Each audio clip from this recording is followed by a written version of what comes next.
What if Germany's best tank had arrived 2 years earlier? They didn't. This is every German tank that was too late to matter. Subscribe to see why timing defeated engineering. Tiger I OSF arrived in late 1942. Germany needed this 56-ton beast with its 88mm gun in 1940, before losing strategic initiative in the Battle of Britain and the Mediterranean. By the time Tigers reached North Africa in late 1942, the Wehrmacht was already fighting defensively. The tank that could have dominated offensives arrived when Germany was responding to Allied attacks. Panther OSF debuted in July 1943 at Kursk. Germany desperately needed this design in 1941 when T-34s shocked German forces on the Eastern Front. The Panther's sloped armor and 75mm high-velocity gun were direct responses to the T-34. Arriving 2 years after encountering the problem meant the solution came when strategic advantage had shifted. The Panther's catastrophic mechanical failures at Kursk marked a tank that arrived both too late and too rushed. Ferdinand arrived at Kursk in 1943 mounting an 88mm gun behind 200mm frontal armor. This 65-ton tank destroyer was designed for offensive breakthroughs. It deployed during Germany's last major offensive, which failed. The Ferdinand arrived when Germany had already lost the capacity for sustained offensive operations. Its lack of a machine gun and problematic petrol-electric drive symbolized rush deployment of a tank needed years earlier. Panzer IV OSF introduced the long 75mm gun in 1942 to 1943.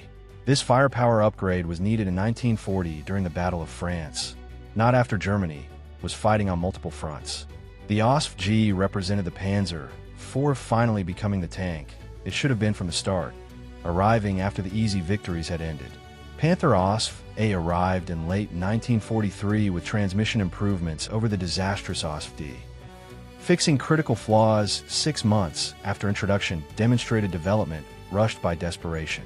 The tank arrived incomplete, was deployed prematurely, then corrected when strategic situation had worsened further.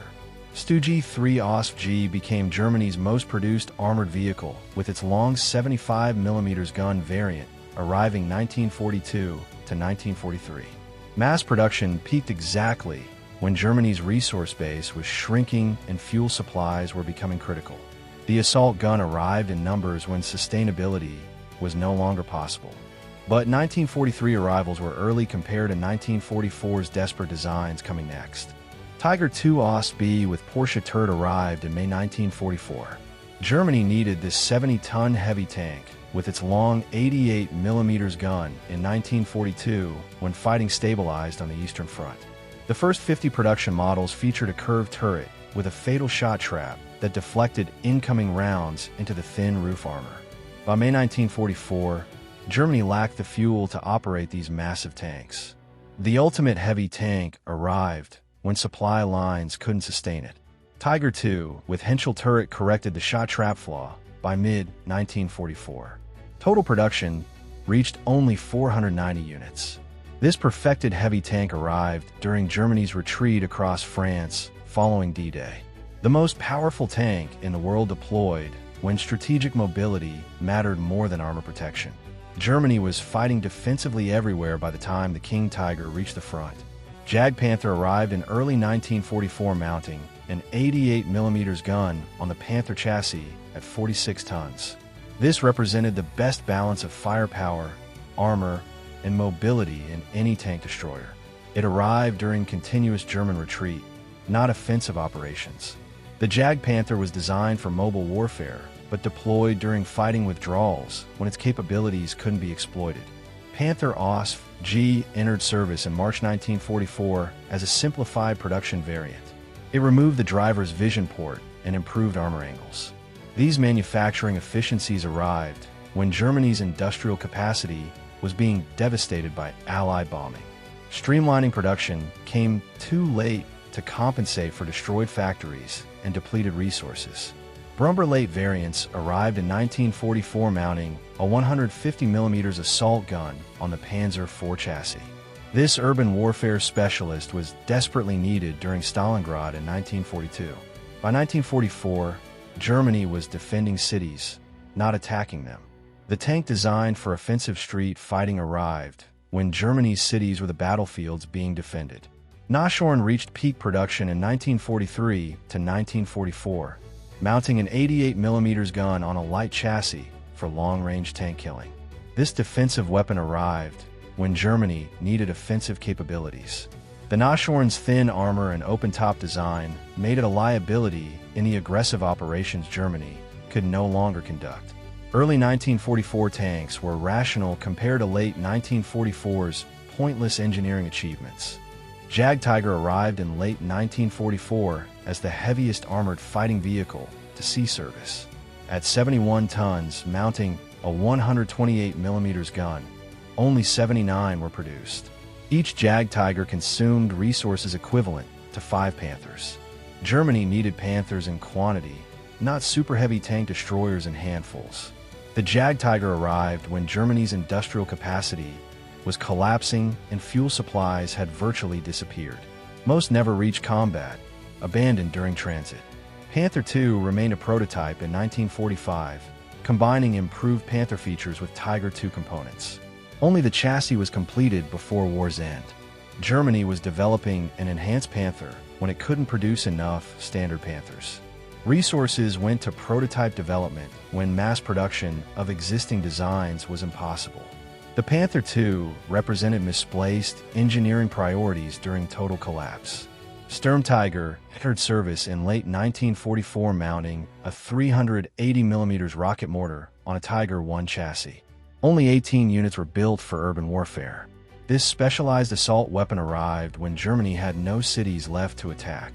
The Sturmtiger was designed for offensive operations in enemy cities, but deployed defending German cities from Allied advances. E-25 never progressed beyond prototype stage. This light tank destroyer concept started development in 1943, but remained unfinished. Germany was designing new light vehicles when existing designs couldn't be built in necessary numbers. The E-25 represented theoretical engineering when practical production was critical. E-50 existed only in design stage as a standardized medium tank meant to replace the Panther. Engineers were planning Panther replacements in 1944 when Panther production was inadequate. The E-50 demonstrated Germany designing future tanks while losing the current war. Standardization came too late to matter. E-75 reached design and early prototype stage as a standardized heavy tank to replace the Tiger II. Development continued into 1945 for a Tiger II replacement when fuel to operate existing Tiger IIs didn't exist.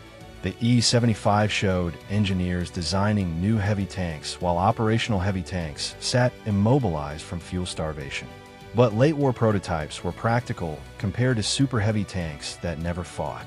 Maus produced 2 prototypes in 1944 to 1945, becoming the heaviest tank ever built at 188 tons.